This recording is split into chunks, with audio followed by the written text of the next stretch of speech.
But if members of the opposition are indeed vaccinated, or those who are vaccinated, what is so wrong in indicating to the speaker, fill out the form and say, listen, we are vaccinated. This is our vaccination. This is a copy of our vaccination certificate. So you wouldn't have to go down to the booth. I would have thought that that's a simple solution. And the idea of equating, in the normal circumstances, those who are vaccinated with those who are not vaccinated for the purpose of PCR tests, that I don't know where that is anywhere in our part of the world.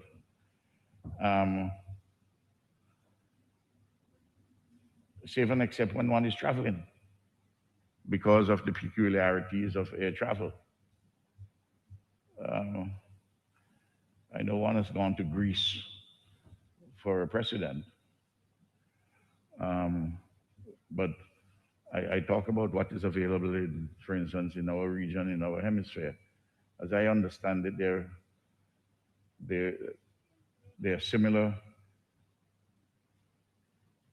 rules, what you have outlined, Madam Speaker, in the Parliament of the Republic of Trinidad and Tobago. I believe that that is the case. absolutely correct, Honorable Prime Minister. So we can all get on with the business, and I can understand don't want to go down to the booth and come back because there's one booth is made. Maybe it would be helpful if there are two booths, but there's one at the moment. But if the honorable leader of the opposition and other members of the parliament on his side of the house are vaccinated, they just give the vaccination information to the speaker. I just raised that. I mean, as a purely practical matter. I know the honorable leader of the opposition on the occasion when this arose first. He said that the vaccination status he considers to be a personal matter.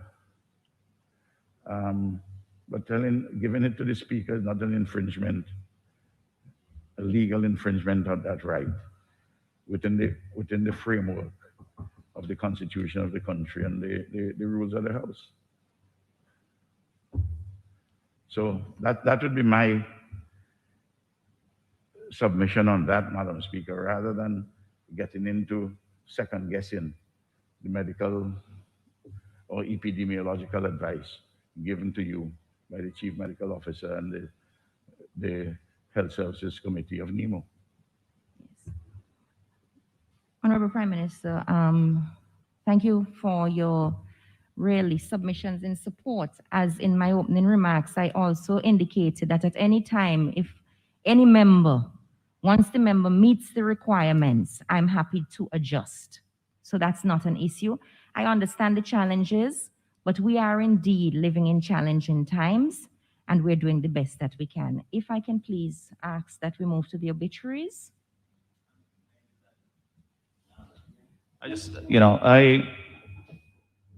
Madam Speaker, I don't really want the impression to be given anywhere that this matter of the status of members in this House or in any other work environment should be treated as a political rather than a public health issue. And that is why, Madam Speaker, we have to be careful about the example that we set here as well. Because if members have proven that they are COVID negative, the justification for a differential treatment in an environment such as this really is difficult to see, other than to interpret this as some sort of measure to, to bring out from people information that they have not given, or essentially to name and shame. We can't have a situation, Madam Speaker, where Just a minute, the Honorable public Member. health consideration is not given the priority. What are we going to do? Honorable Member, just a moment, please. Just a moment. I've allowed you, and we're about to wrap this up. In all things, there is one fundamental point that I think that you may be sidestepping, and it is simply this. These protocols have been approved, discussed, verified by our chief medical officer, and we're abiding by them. And I really don't want to be left to think, because I don't think that that is your intention, that you're in any way suggesting that there is a motive other than the safety of the members in this House when those officers give the guidance. So we are taking the guidance, and I'm insisting that we move on. But before we move on, I made it very clear that there are to be 9 members on the government side, 6 on the opposition side. May we please regularize our numbers accordingly.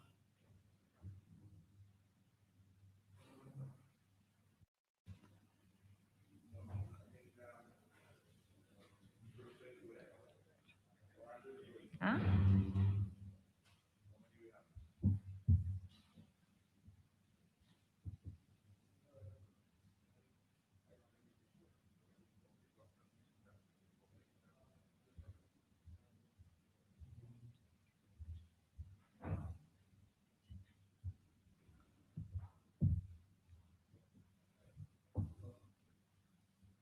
Madam Clerk, you've called obituaries already? Yes, I recognize the, oh, sorry, I thought I was recognizing the leader of the opposition. Obituaries? Any obituaries? Yes, I recognize the Honorable Minister of Agriculture. Madam Speaker, I rise to extend condolences to all families and friends of all who have passed recently to the great beyond from the constituency of South Central Windward. Madam Speaker, I wish to make mention of the passing of Sergeant Lawrence Thomas of Chapman's and Corporal Keith Matthews of Greg's. They have served this country with distinction. Young men, personal friends, workers in their respective communities, they would definitely be missed. Also, Orias Clady Adams of Mount Grennan, an excellent farmer, comrade, and friend. He worked the lands. He worked the lands for many years and contributed significantly in his community to food security. Also Nadine Walters, a very community-spirited sister, be laid to rest on Saturday. And Mr. Randolph Mockett and Curtis Horn of the village of Diamonds. May their souls rest in peace.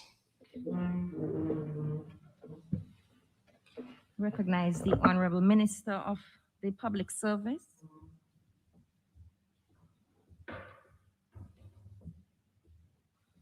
Thank you very much, Madam Speaker.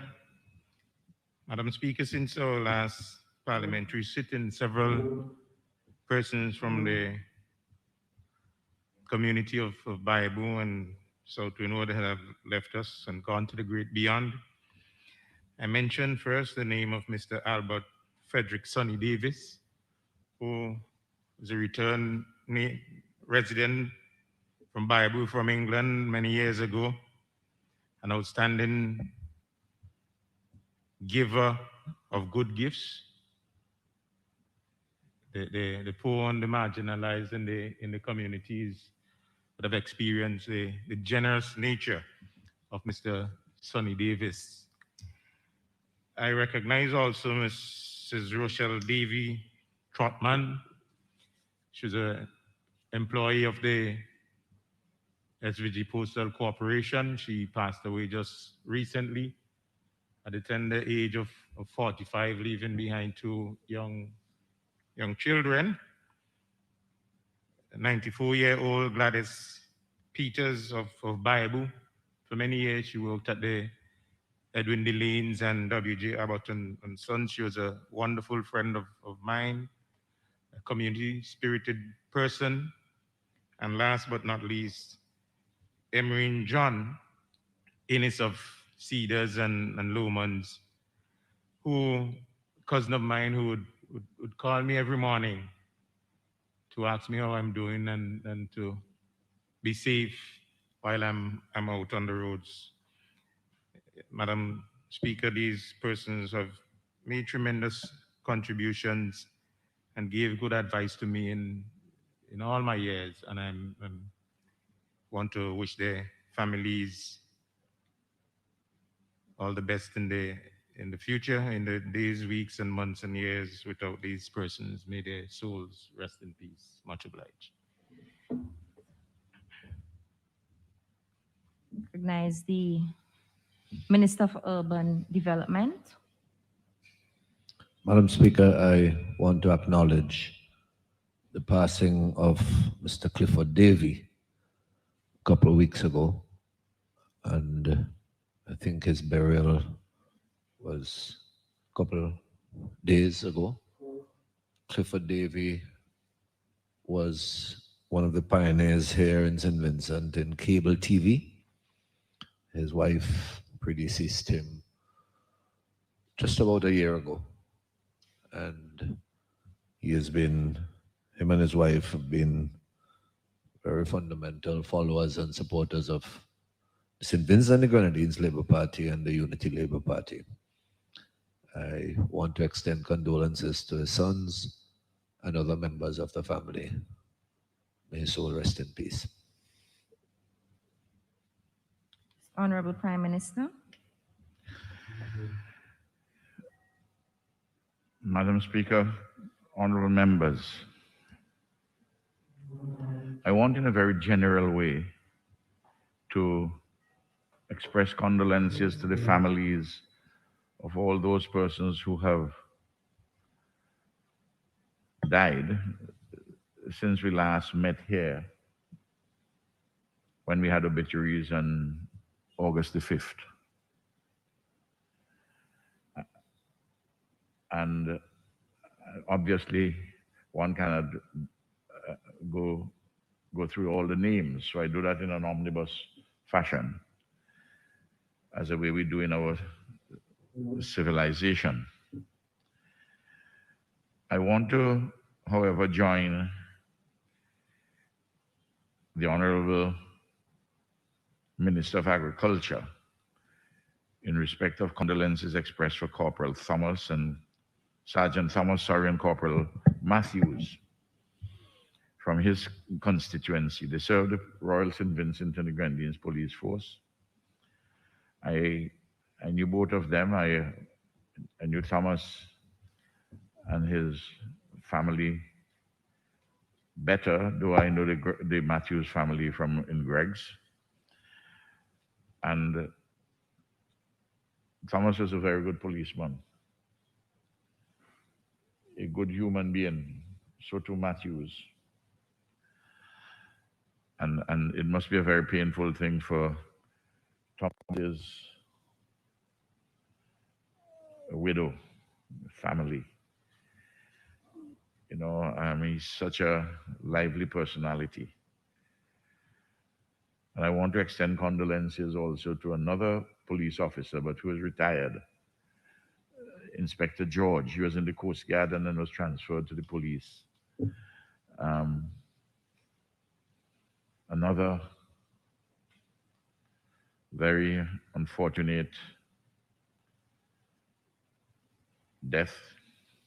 A very good human being, a good patriotic Vincentian. Now, one of the difficulties with COVID is that many of us, we avoid funerals.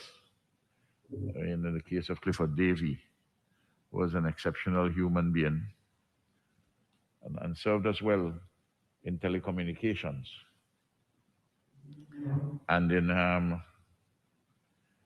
in credit unions. He and his wife who predeceased him, and I'm really to miss funerals like of Clifford Davy. You know, it's a painful thing. Same thing with Sonny Davis. I want also to, very importantly, there's a young man from south of us who died in Canada on one of the farms. Went upon the farm workers program, developed skills, general farming skills, but also he had gone up also with his expertise and to learn further too in the matter of marijuana cultivation. And he died of a heart attack. It's, you know, his mother, Theolinda, had been in great pain. His sister, Gaylan, who's just lost her husband. You know, it's a difficult time for the family. And to his older brother, who Nolan was his best friend. It's painful, very painful. And in south of us too, someone much older, Timothy Macmillan, who wouldn't be able to articulate very clearly how he feels about his youth, but if there's one thing he would have articulated is that he supports the ULP and he supports the comrade. And is very loved in the community. I want on behalf of myself, family, all honorable members here really, and especially on this side of the house, express condolences to all the persons whom I've named and those who have not been named. May the soul rest in peace. Any further obituaries?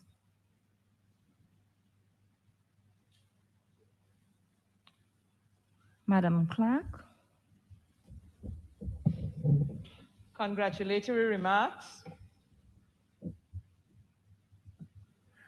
Recognize the Honorable Prime Minister. Madam Speaker, I'd like to extend congratulations to my friend, the new Prime Minister of the Bahamas, Philip Davis.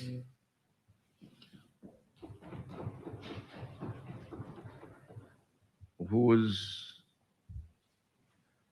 PLP scored a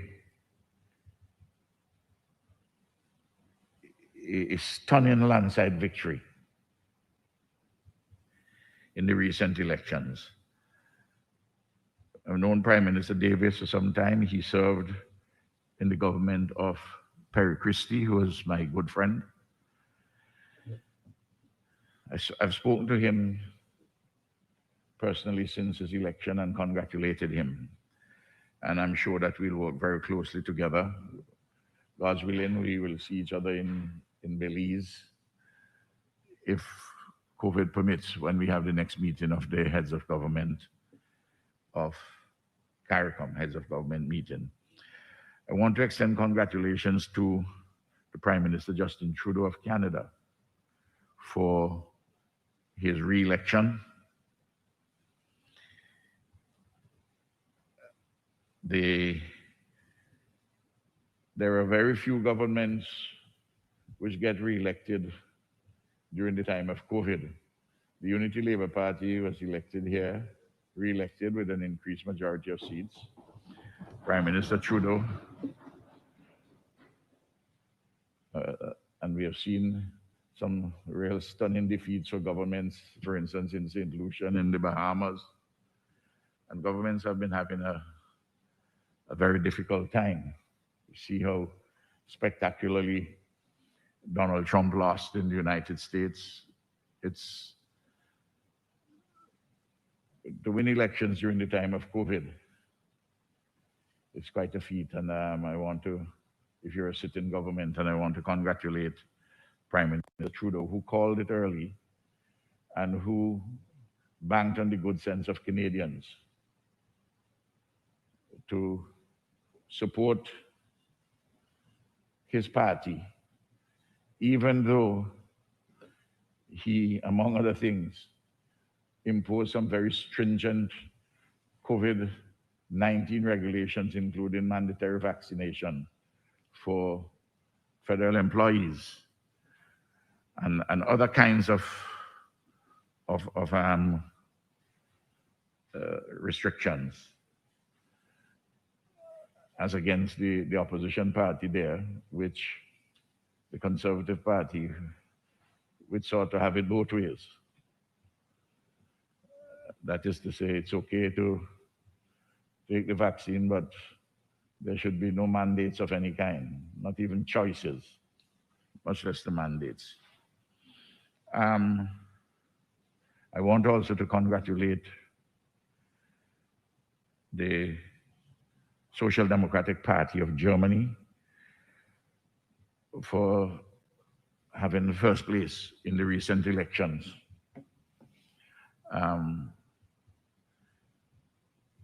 We don't know yet how the government will actually be formed because of the divisions in that country between so many different parties,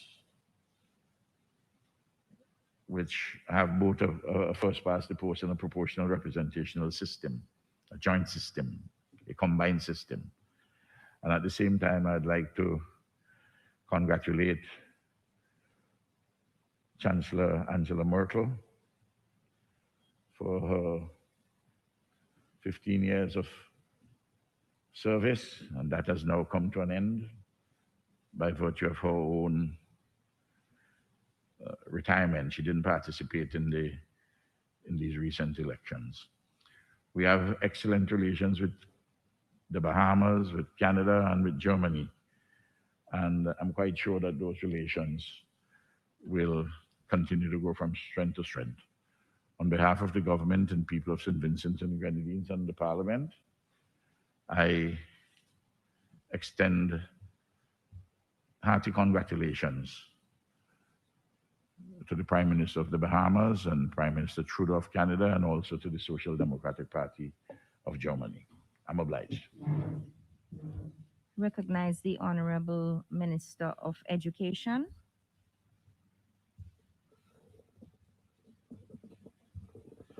Thank you very much, Madam Speaker.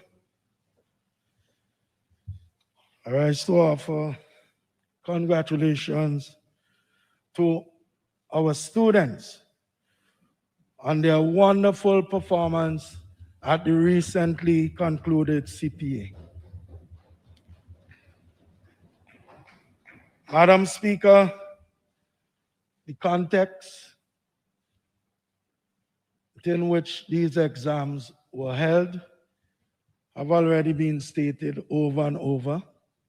But just to say, the performance of these students, given the challenging times under which they had to prepare and also do these exams, is of course noteworthy. Of the 1,875 students who wrote the final examination, 1,593 or 84.6% met the standard. This number includes 751 or 78.6% of the males and 842 or 91.5% of the female students. I offer special congratulations to the top performers, they being Richard James of the Kingston Preparatory School and Isaiah Tony of the Georgetown Government School, both of whom tied for fourth among the boys and tied for fourth overall. I congratulate also Sila Gonzalez of the Sugar Mill Academy, the top female performer and who placed third overall. I want also to congratulate all the teachers, the principals, parents, guardians, and other stakeholders who would have contributed immensely to the performance of these students. Finally, I wish to offer my congratulations and commendation for former Chief Education Officer, Mrs. Elizabeth Walker, PS Michael Burke, the Deputy Chief Education Officer, Mr. Dixon Finley, and their team for their leadership during this challenging time. Leadership which would have contributed to the performance of these students. Much obliged, Madam Speaker. Yes. Further congratulations. Okay, yes, I recognize Senator Bruce. Thank you. Thank you, Madam Speaker. Madam Speaker, I too would like to join with the... Just a moment, Honorable Member. Yes, Madam Speaker. I know that this is new to us, so you may have forgotten that the protocols have to apply. So I'm just giving you a gentle reminder in the circumstances that you must make your contribution from the speaking box. Madam Speaker, I hear your reminder. And Honorable Member, Madam Speaker. yes, we're not going to debate this. We've had a very full discussion on this. We're following the protocols as are established and approved by the relevant medical authorities. And thankfully, you are not sitting too far from the speaking booth. So I invite you, if you wish to make a contribution, Honorable Member, and I'm happy to hear it, I would have to insist that this is so done from the speaking booth. Madam Speaker. Honorable Member. Madam Speaker. Madam Speaker, I have with me this morning. Honorable Member, I am aware what you have. Honorable Member. A document that says that I am COVID negative. Honorable Member, I am aware of what you have. I am also aware that you were dutiful enough to comply with the protocols that circulated. You also, just a moment, I'm speaking.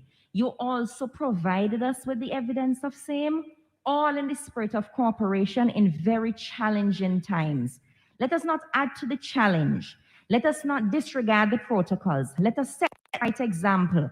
Let us encourage our people to follow the rules as set for our country. Similarly, rules have been set for our parliament. And by so doing, I again invite you, Honorable Member, to make your contribution from the speaking booth. You see, Madam Honorable Speaker, Member, this is not up for discussion. Madam Speaker.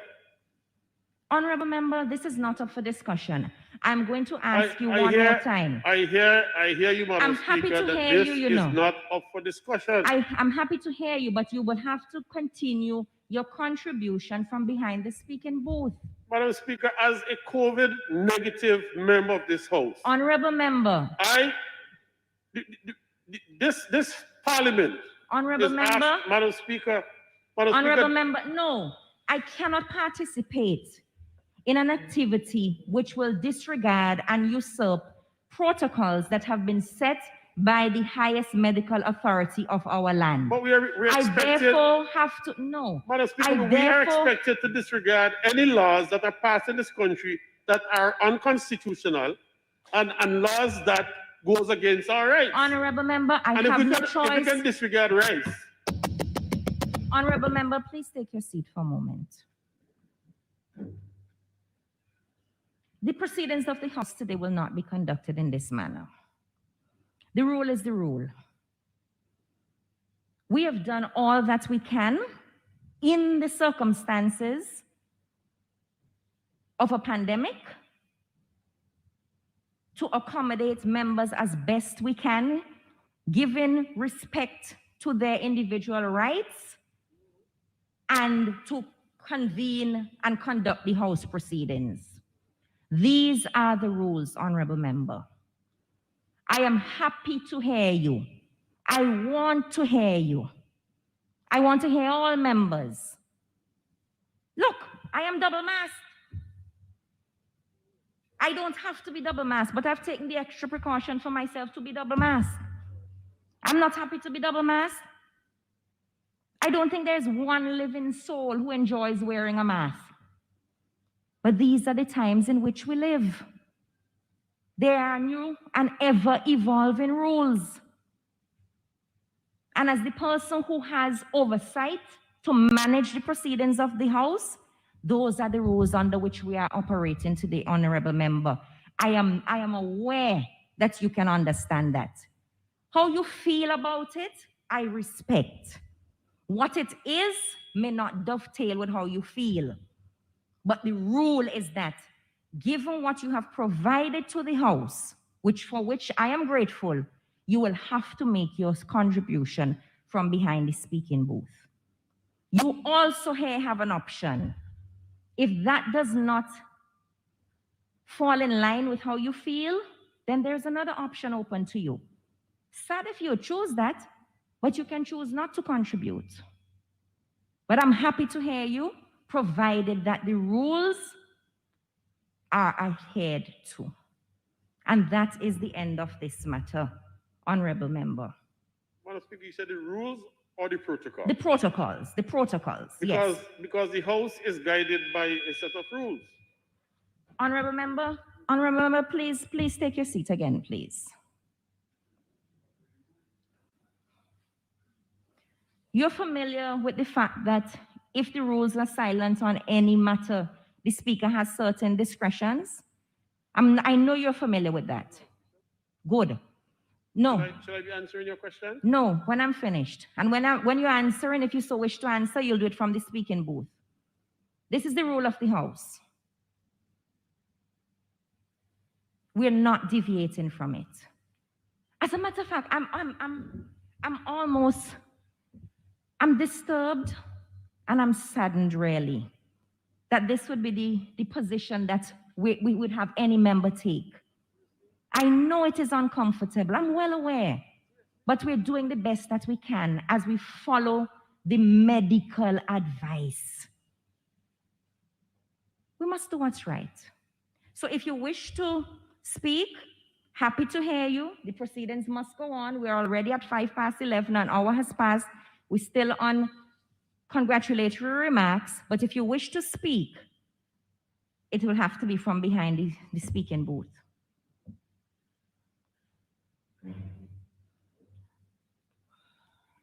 Madam Speaker, I know. Honorable Member, I now have to invite you to take your seat. I won't be able to allow this.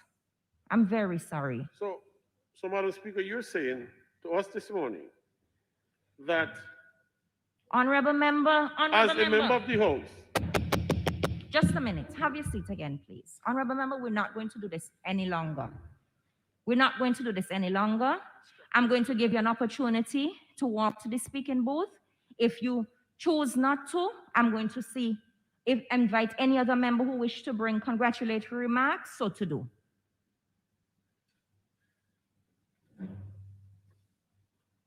Are you walking to the booth, Honorable Member? Madam Speaker, I am not Honorable satisfied. Member, okay, I have to now Walking insist. to the booth. Are you going to the booth? No, but as a PCR person who's proven to be Honorable Member, negative, please and that's the reason why I should be Honorable going to Member, go to please speak. take your seat. Please take your seat. There should not be any Honorable second-class Member. treatment in Parliament. Honorable Member, I am on my feet. Please take your seat. Are there any further congratulatory remarks? No further congratulatory remarks? Very well. Madam Clerk. Confirmation of the minutes. Madam Speaker, honorable members, I beg to move that the minutes of the sittings of this Honorable House held on Thursday, the 5th of August, and Friday, the 6th of August, 2021, be confirmed. Honorable members, the question is that the minutes of the sitting of the House held on the 5th of August, 2021, and the 6th of August, 2021, respectively, be confirmed. As many as are of that opinion, say aye. As many as are of the contrary opinion, say no. The ayes have it. I have no further announcements. Statements by ministers. Madam Speaker, there are two Yes, Honorable ministerial Prime statements. Briefly, one by the Honorable Minister of Education in relation to school opening, and one by the Honorable Minister of Transports and Works in respect of the ongoing work by BRAGSA. Yes. Minister of Education.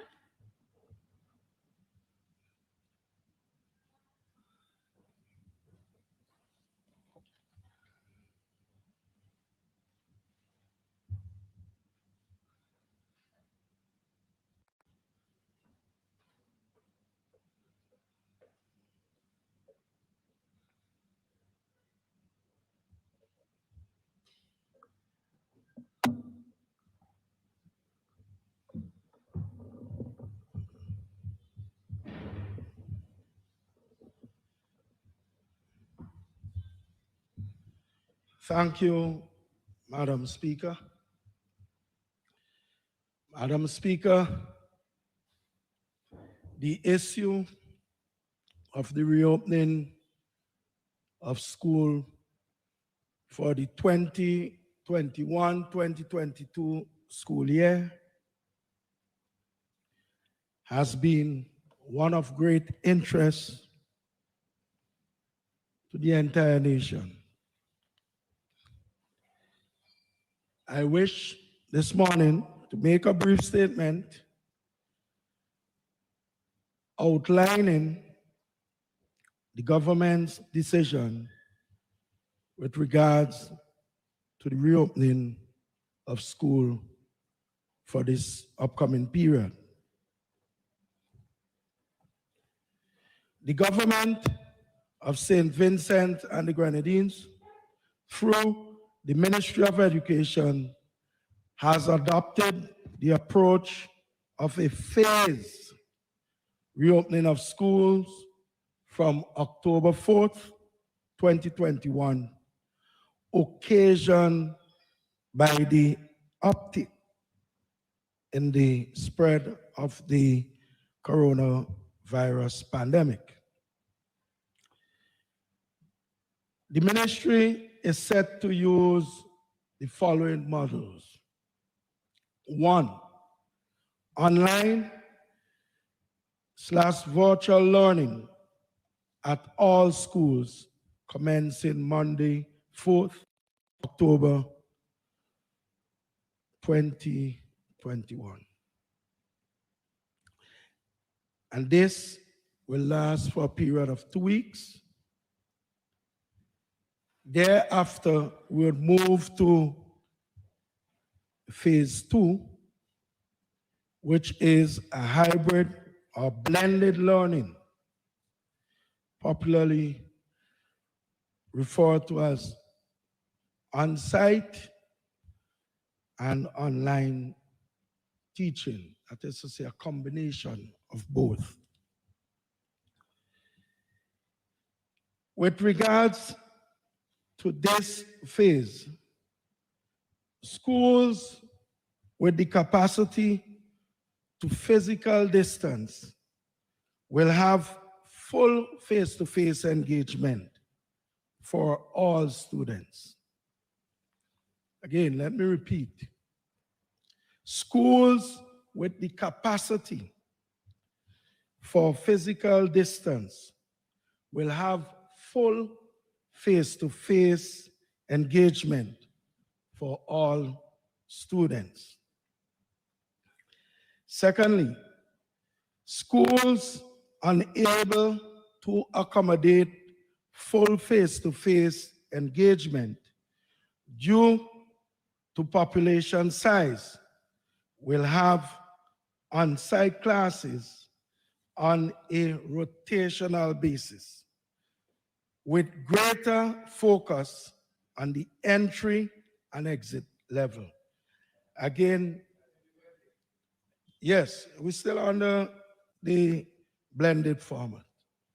Yes, and when we speak of entry and exit, we are talking about the lower classes, basically the grade K at the primary school and Form 1 at the secondary school entry, and the exit classes, the Form 5 at the secondary school and the grade 6 at the primary school. Students who cannot be accommodated on site will attend classes remotely. Learning materials will also be made available to supplement learning outcomes. So, and this is why it is called blending.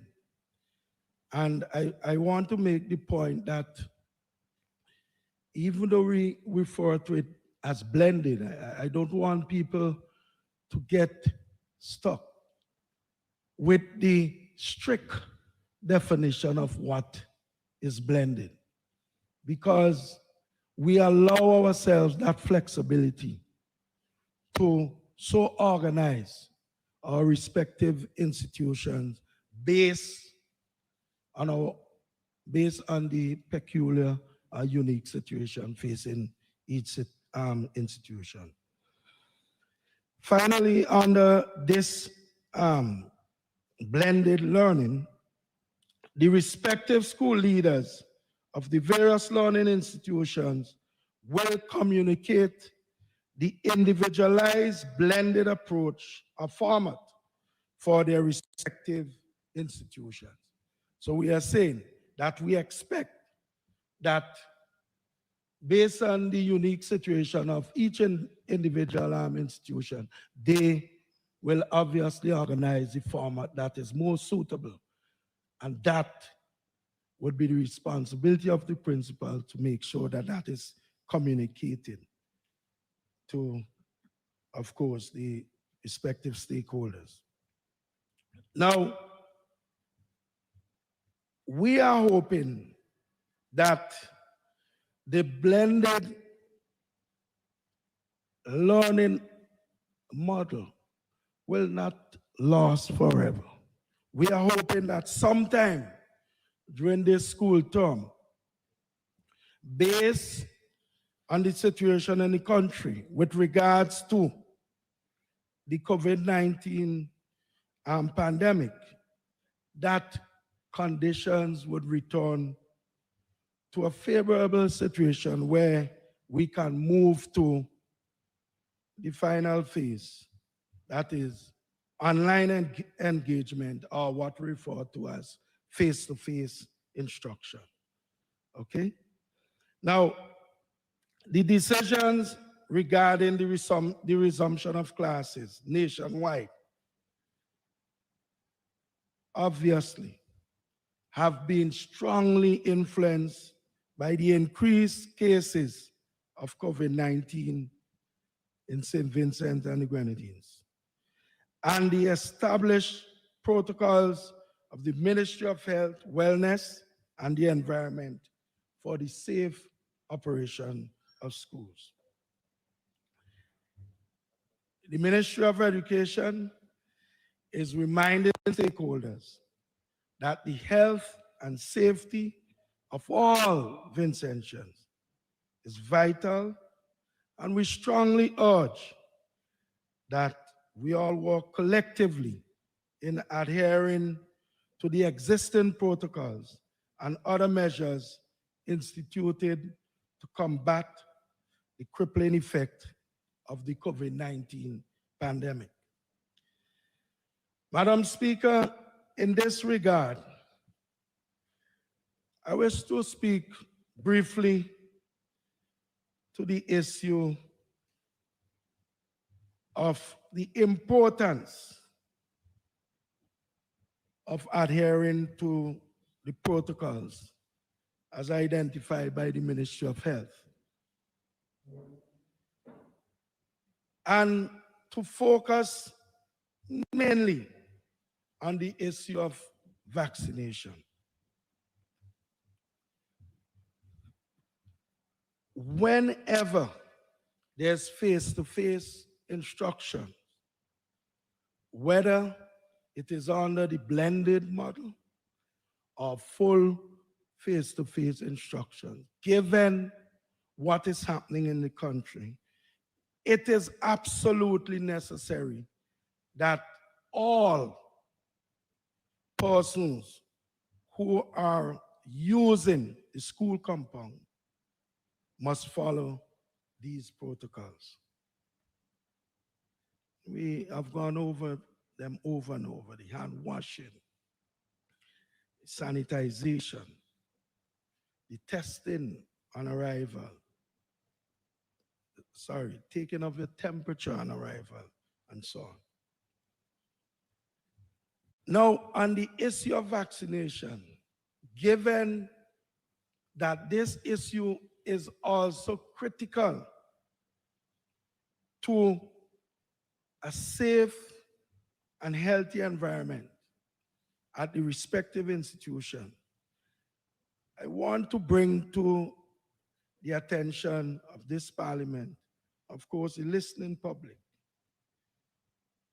the situation with regards to our teachers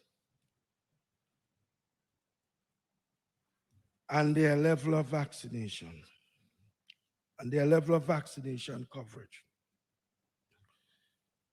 We at the ministry, we gathered some information relating to vaccination coverage, and I want to share what we have found at the level of the secondary school and TVET institution. And then I'll speak a little briefly on the situation at the primary level, which was not as extensive as the secondary level information. So at the secondary level,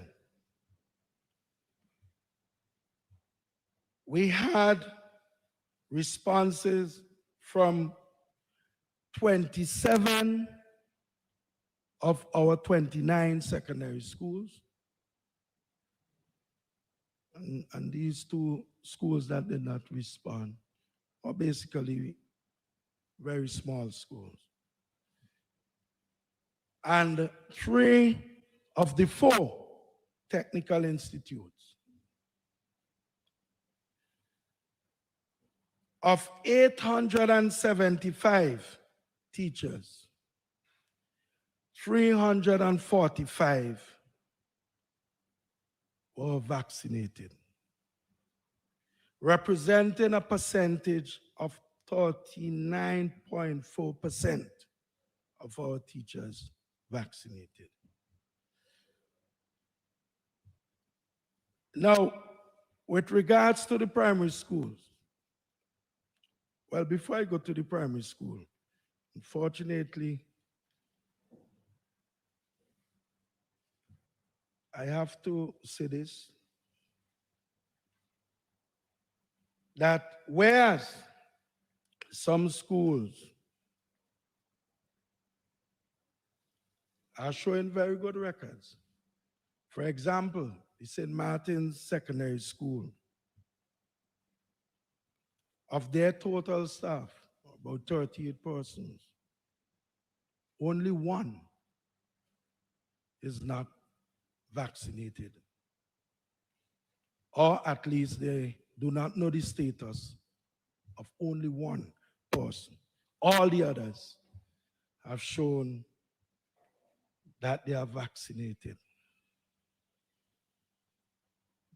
at the other premier boys secondary school, St. Vincent Grammar School, of a total of 57 teachers. Only 5 of those teachers have indicated that they are vaccinated. I say this because I want to reiterate that the safe reopening of our schools is also dependent on the coverage among our teachers with regards to vaccination. At the primary level, we had responses from only 25 of the over 67 primary schools. That work is ongoing. But thus far, we have received responses from 477 teachers. Of this number,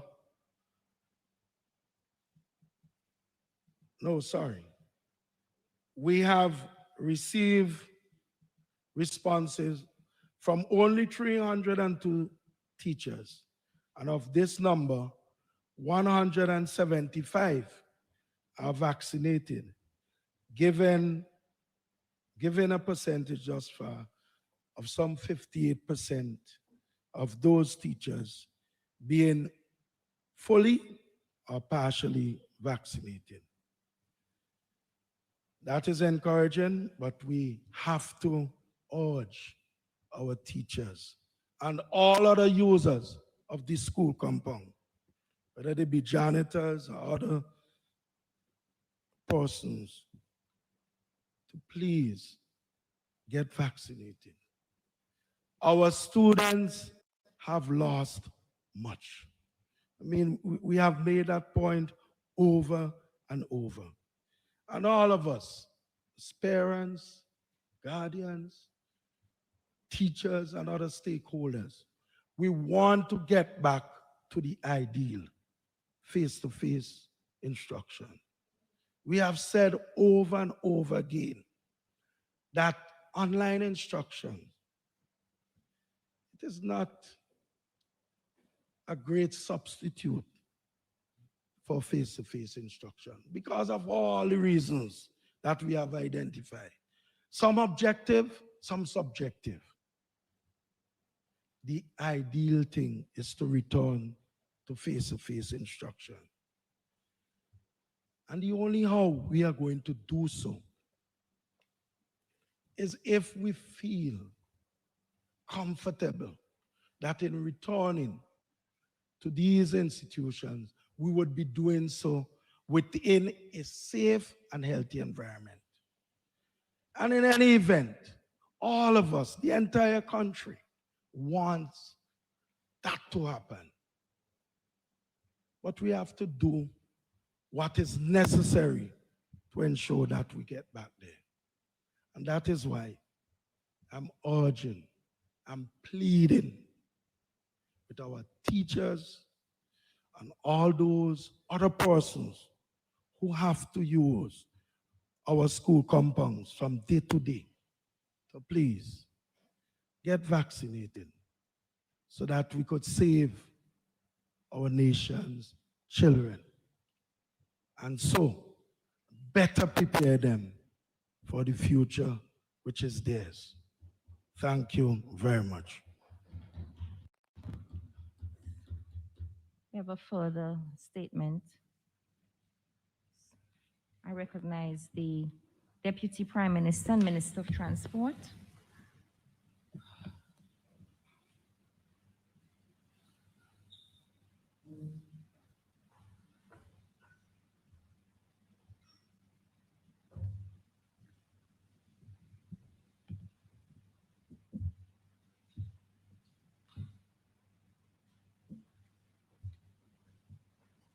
Thank you very much. Madam Speaker. Madam Speaker, as the Minister of Transport and Works, Lands and Surveys and Physical Planning, I want to publicly thank the state-owned company Braxa, a company that is within the jurisdiction of the Ministry of Transport and Works, for the outstanding work it has accomplished over the last 5 months or so.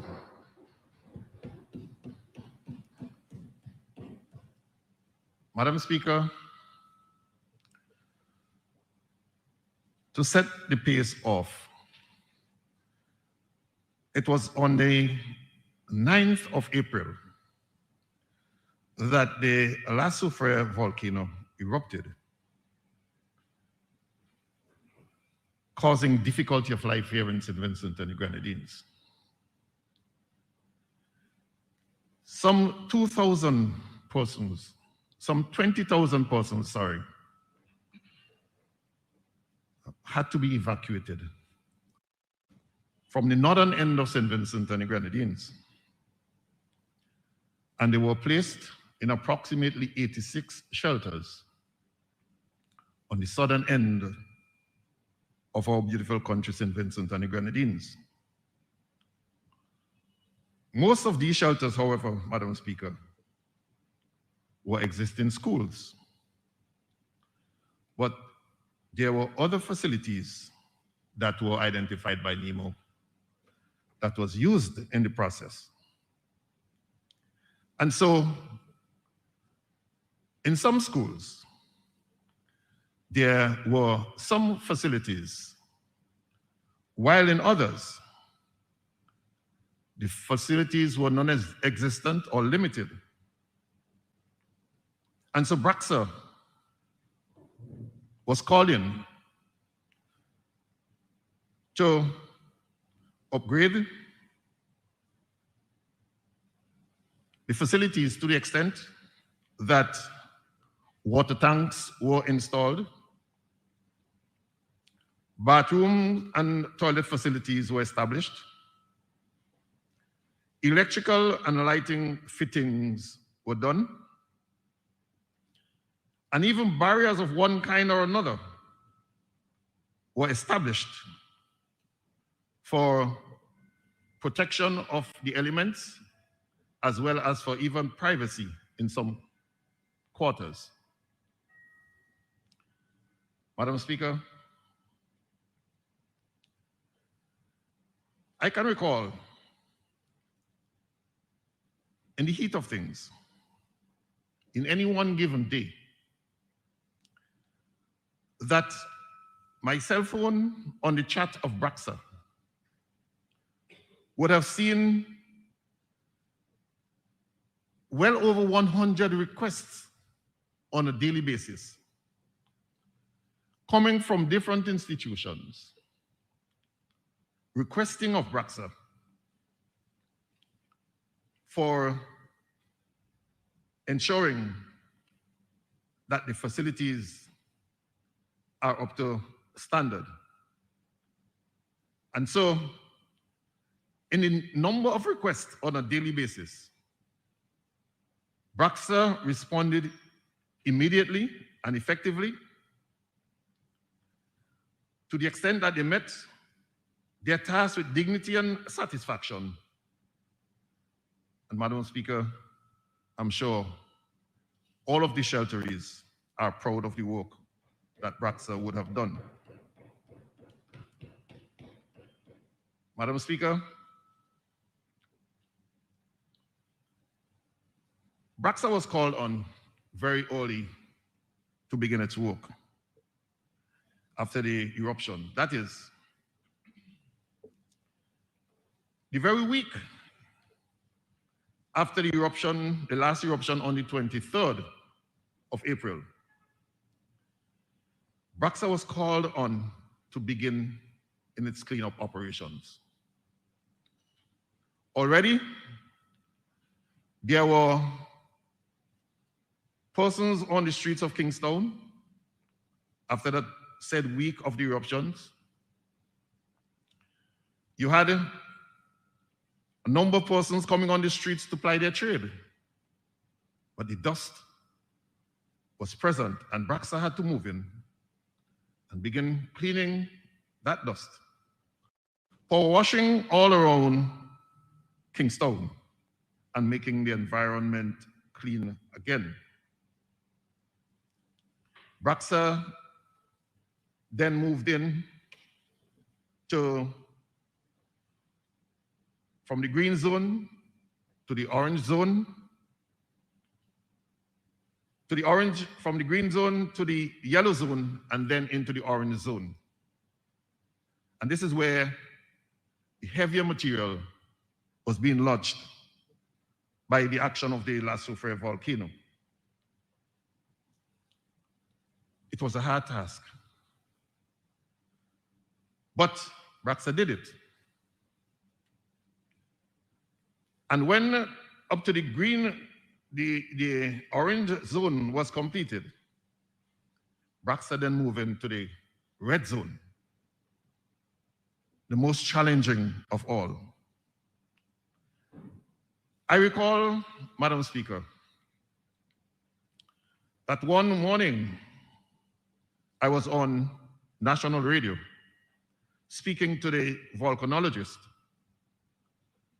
who were at the time giving guidance as to our actions and our movements in and out of the red zone. And I asked him specifically whether or not, if you think the time is right, that Transport and Works, Braxa, can begin the work moving northwards, north of the Rabaca River.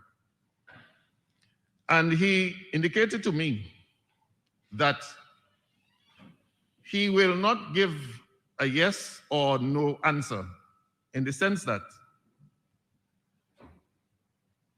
it is difficult to say, never mind that the eruptions had ceased, but that he was fearful of the actions of the Lahars coming downstream. And so he will not in any way give a yes to do any work north of the Rabaca Dry River. But there were tremendous requests from the persons north of the river as to going back home and to see what is happening to their property. They want to see what is happening there. And I contacted Michelle Forbes, the director of NEMO. I spoke to her on the issue. I spoke to the Prime Minister on the issue. And I finally had further discussions with the volcanologist. And I was told that once we can establish a certain level of communication south of the river, that in any event, anything would happen as it relates to the actions of the volcano and the Lahars, that there can be the signals where we can get into contact with any work north of the river. And so it was on the 21st of June that we began the operations moving north of the river. Madam Speaker, in all of my life and living, I have never seen huge boulders that size lodging themselves all across the rivers north of the Rabaca Dry River in this country. There were tremendous damages that were done to the roads and to the bridges north of the river. And so, Madam Speaker, Braxa, even in its limited capacity, soldiered on. Soldiered on to meet the mammoth task that was before it. But in so doing, Braxa would have employed almost all of the heavy-duty equipment that can be found in this country to help to do their best in the cleaning operations. And I really want to give kudos to them. But Madam Speaker, while the cleaning operations were being done, and we were looking at removing all of the heavy ash and debris in the red zone, what happened? And as the roads were cleared, and as the facilities, that is the electricity and water, was restored to homes in the red zone, NEMO gave the approval that we can go back to the red zone. And so the approval was given to go back to the red zone. And that while all of that was done, and we were asked to go back to the red zone, Madam Speaker, Braxa then was now called to do all of the 86 schools in this country, to have them repaired. So that from the volcanic ash cleanup of some $27 million that was allocated for this program, Braxa now had to get involved in the school repair program at a cost of some $2.4 million. Braxa had to then do approximately 4 new schools: the Girls High School, the Grammar School, the Beckwith Community High, and the Sandy Bay Secondary School. All of these are projects beyond the $6 million.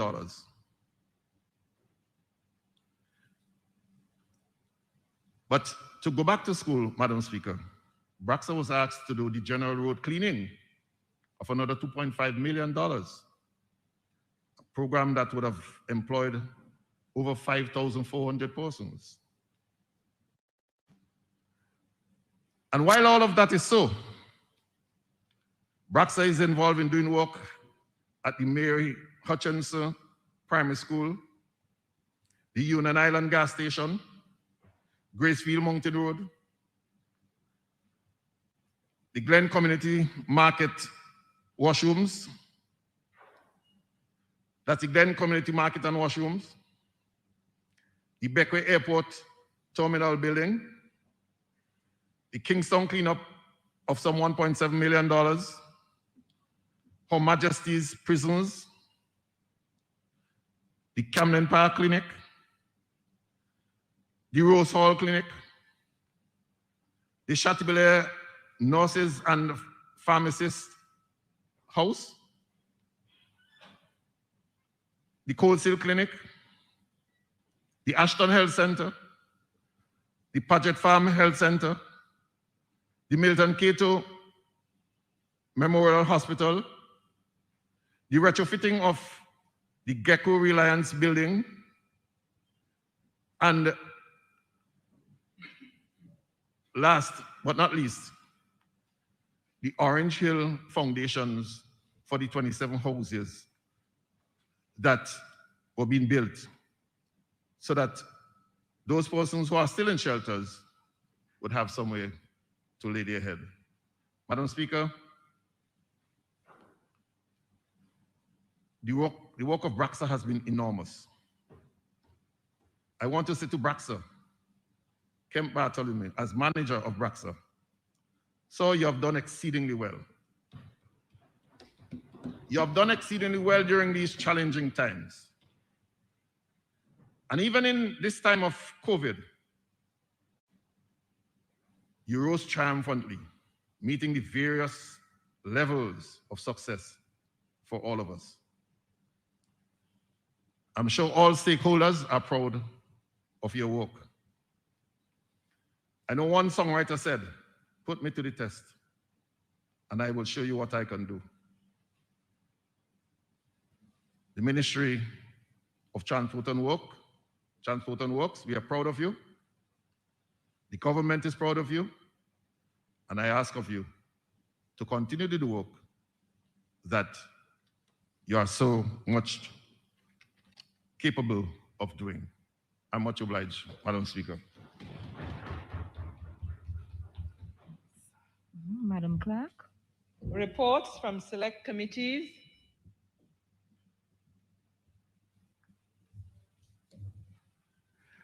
Madam Speaker, normally there would be a written report from the Standing Committee of Finance, but the meeting commenced and was suspended from Tuesday to Monday the 4th. Whatever the date, Monday is the 4th, yes. Because the Parliament would be on Tuesday again. That's our intention, to suspend today. So when we meet on Tuesday, we will have the full report in written form from the Standing Committee on Finance in accordance with the rules. May I just take the opportunity to, Madam Speaker, as we go to the next item, since I'm on my feet, if you permit me, just to indicate that the first 4 items, the first 4 papers, 5 papers, 2, 3, 4, and 5. Yes, the first 4 papers would be laid on Tuesday because there are some corrections which are being made. That was indicated in the ministry at the meeting of the Standing Committee of Finance. And if I'm permitted while I'm on my feet, so I wouldn't rise again to interrupt, is that in terms of the proceedings today, after the questions have been answered, the question and answer session, we will do the 3 bills, number 5, number 7, and number 8. That's the Court of Justice Fees Bill, the Private Pension Bill, and the Public Service Management Bill.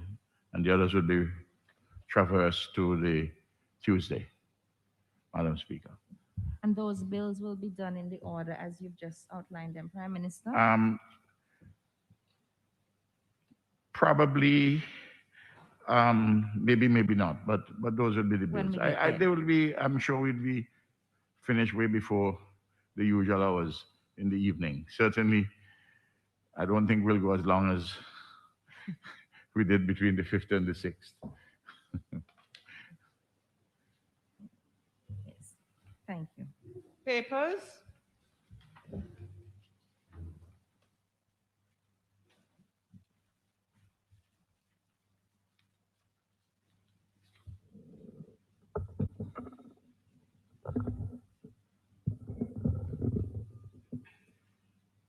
Madam Speaker, honorable members, I rise to lay the financial statements for the year ended December the 31st, 2019 for the Medicinal Cannabis Authority.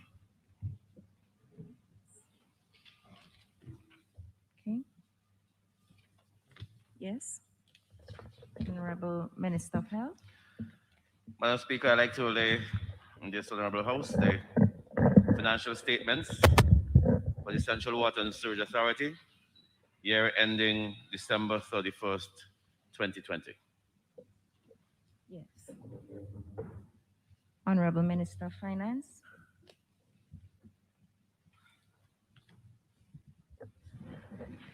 Madam Speaker, honorable members, I beg to lay before the Honorable House of Assembly Paper 14 of 2021, the Annual Report 2020 of the NTRC Universal Service Fund, which has been previously distributed to honorable members. Obliged. Questions for oral answers? Yes. Question number 1. Recognize the leader of the opposition.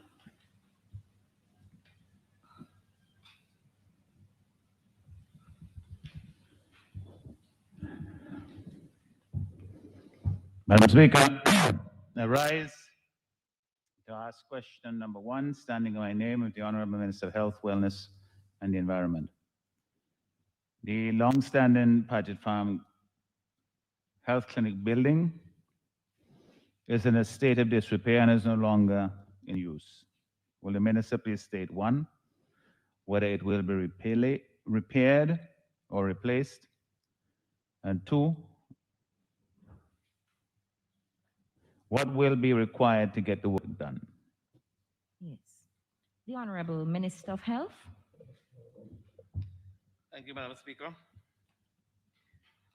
Madam Speaker, the building which houses the clinic and staff quarters, that's at Paget Farm, with a cistern at the lower level, has several cracks, especially on the joints between the two buildings.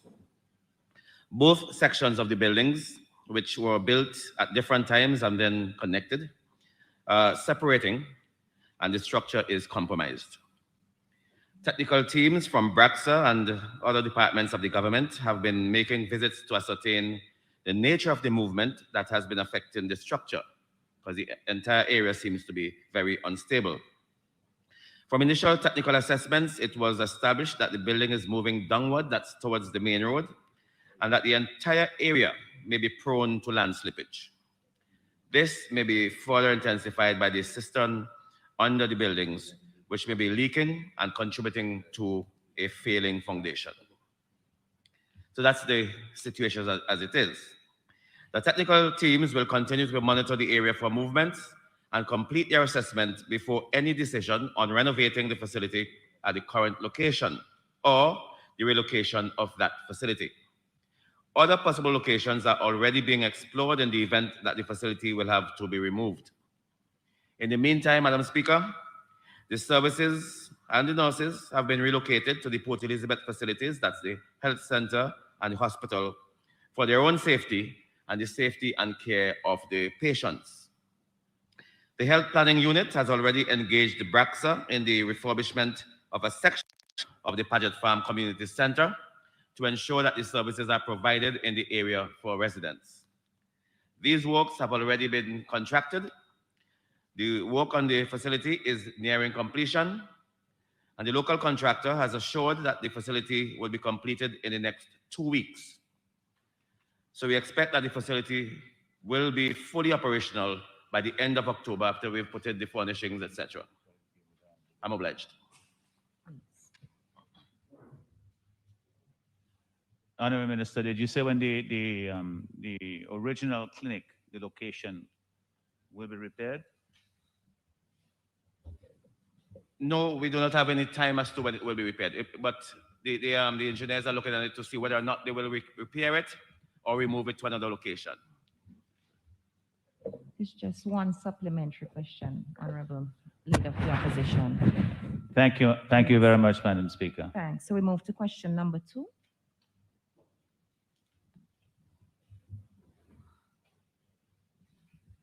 I rise to ask question number 2, standing in my name of the Honorable Minister of Education and Reconciliation. The question has 3 parts. What is the extent of the repairs to be done to the Beckwith Community High School? How will classes be accommodated during the work? And how long will the work take to complete? The Honorable Minister of Education.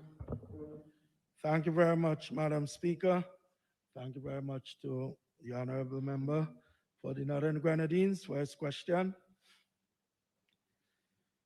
With regards to the first part of the question, the work to be completed at the Bequia Community High School includes renovation and extension of the upstairs of the main block to accommodate approximately 250 students from, I should say, forms 1 to 5. The entire main block roof will also be changed.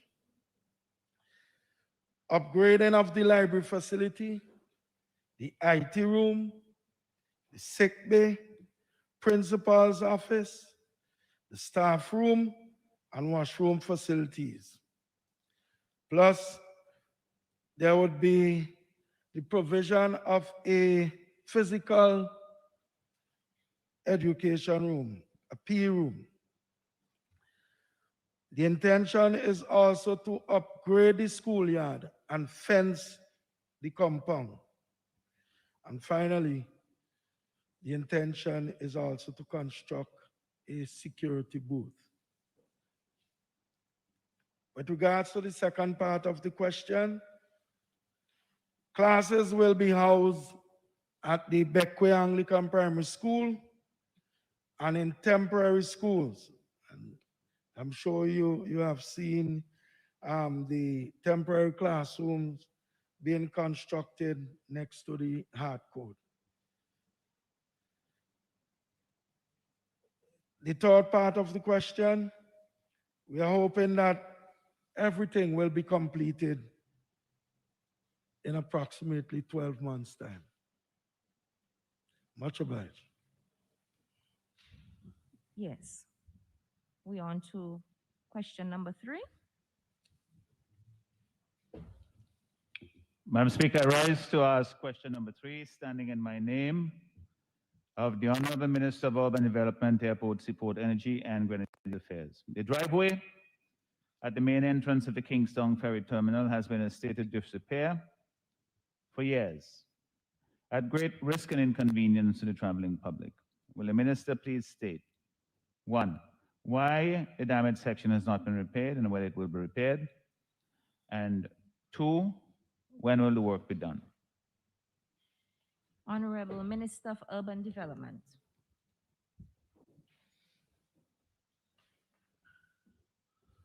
Madam Chair, and I want to thank the Leader of the Opposition for this question, because this is a matter that I had to give very close attention to over the past 9-10 months since I've been Minister of Works, because I asked that Minister of Urban Development or Ports. I asked that question very early of the management of the port, and they assured me that they were working on it. In fact, they had done tenders for the job, and it seemed to have been put on the back burner a bit, but I've been pushing it over the past couple of months. Just that in the formulation of the question, the area that is blocked off is not really the entrance officially under the ISPS code. The entrance to the Bequia, to the Grenadines Wharf, is into the compound, turn right at the terminal, into the gate, because there's security provided there for checking the usual thing under the ISPS code.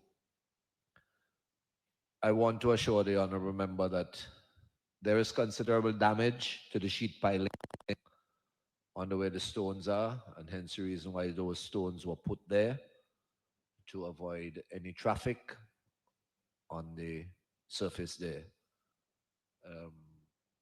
The work has been done, the inspections have been done, and the figures are being negotiated, so I would not like to indicate at this point what the value of the works would be.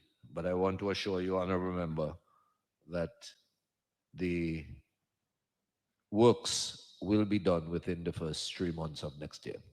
This season coming up, the Christmas season, is too busy for us to do such substantial work in that particular area. The Grenadines Ferry is a very, very terminal. It's a very active area, and it's going to be pretty difficult to have that in the middle of the Christmas season. So early in the new year, the first 3 months, we will have work started on that. Thank you, Madam Speaker. Yes. Question number 4. Honorable member, I believe that you are to use the speaking booth. Madam Speaker, I'm very cognizant of your and I'm here to do my work. I didn't expect to be treated as a second-class member. Honorable member. I expect all members should be treated. Honorable member, just a minute. fairly, and as a result Yes, of just a that- minute. as a Just a result minute. of that, I will Just have a- my seat. You will have your seat. Yes. Okay, so I take it we will not be doing question number 4, which is yours, posed by you. And so we move to question number 5. Question number 5, the honorable member for South Leeward. Honorable member, I believe that you are to avail yourself also of the speaking booth. Is the honorable member feeling well?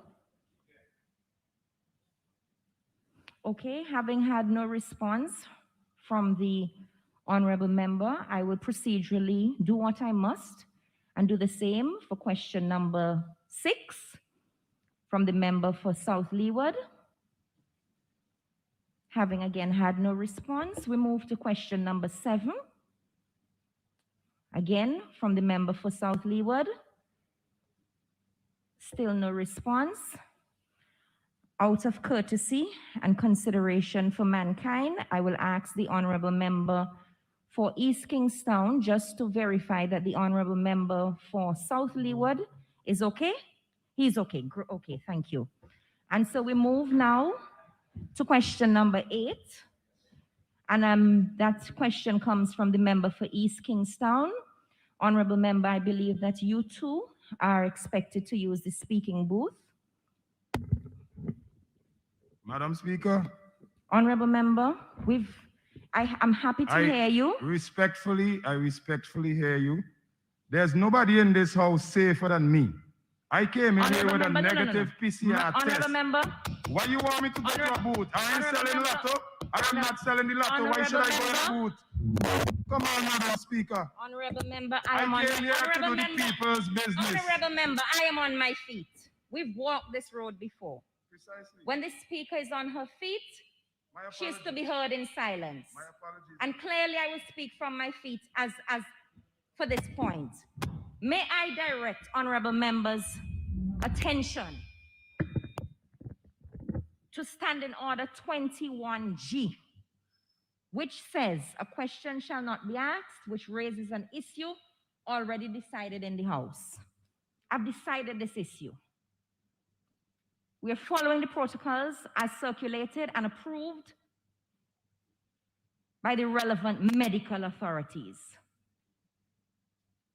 This is the highest lawmaking body of our land, and members are expected to set an example where rules are followed so that the people of St. Vincent and the Grenadines can also follow rules. Now more than ever is the time when we all here are to set the example, to follow the rules where health protocols are concerned, as we all do our best to get out of this state of the COVID-19 pandemic.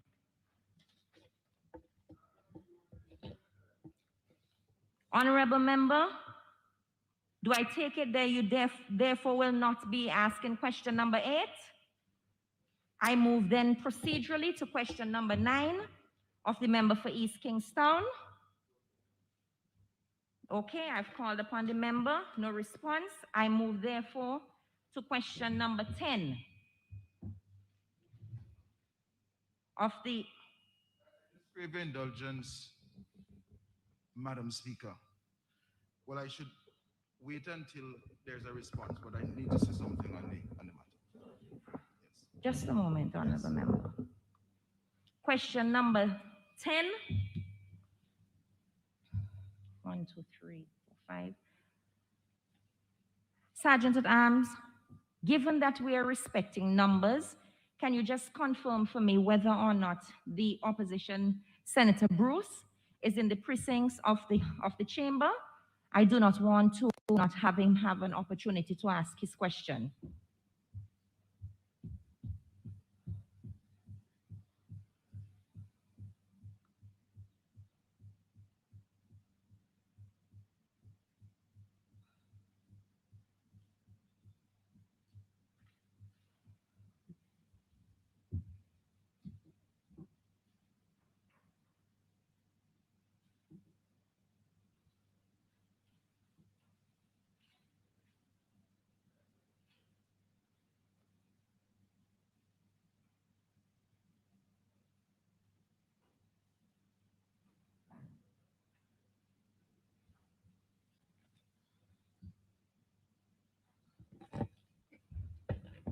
While I await I beg your pardon?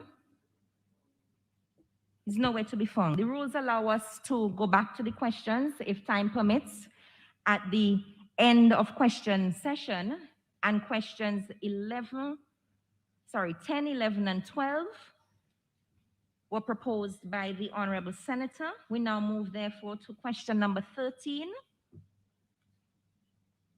Senator John.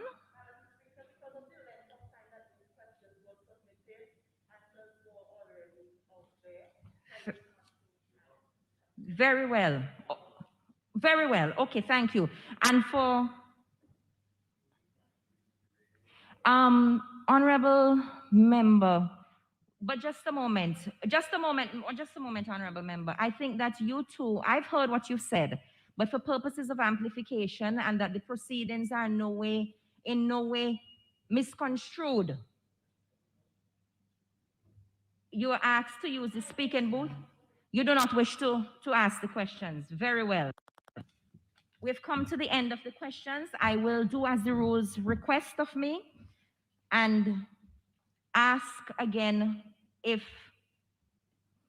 Honorable Senator Bruce is there. Very well. Honorable Minister of Agriculture, I see that you're making an indication. Yes. Is it in relation to the courtesy. questions? No, it's not. It's not in relation to answering the question here. But I think that out of courtesy, I should inform Madam Speaker, honorable members, that I will be making my answers available to the press. I don't want my answer to this question, because I'm not going to answer it here, but I want for the persons involved, the farmers. I take it that you consider the question a sufficiently important one that you will make your answer available for members of the public accordingly. Yes, because Very I'm well. really here to do the people's job, and I'm not going to allow anyone. Thank you, Honorable Minister of Agriculture. Madam Clerk.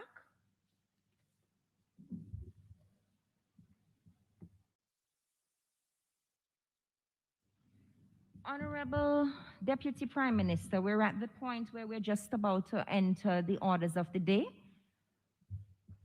I think yet again, sitting as Speaker, I've made history. I don't think we've ever made it this quickly here. Do you wish, if you would lend your guidance as the head of government business, as the rules permit you so to do, and Madam Speaker? Yes. I think that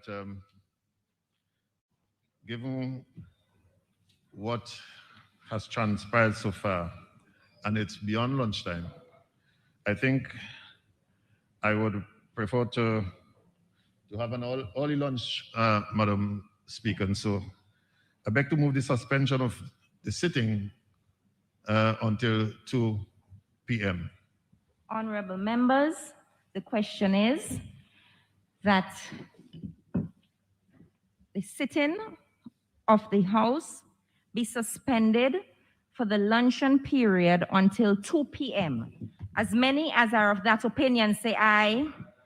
As many as are of a contrary opinion say no. I think the ayes have it. The ayes have it. Stand suspended.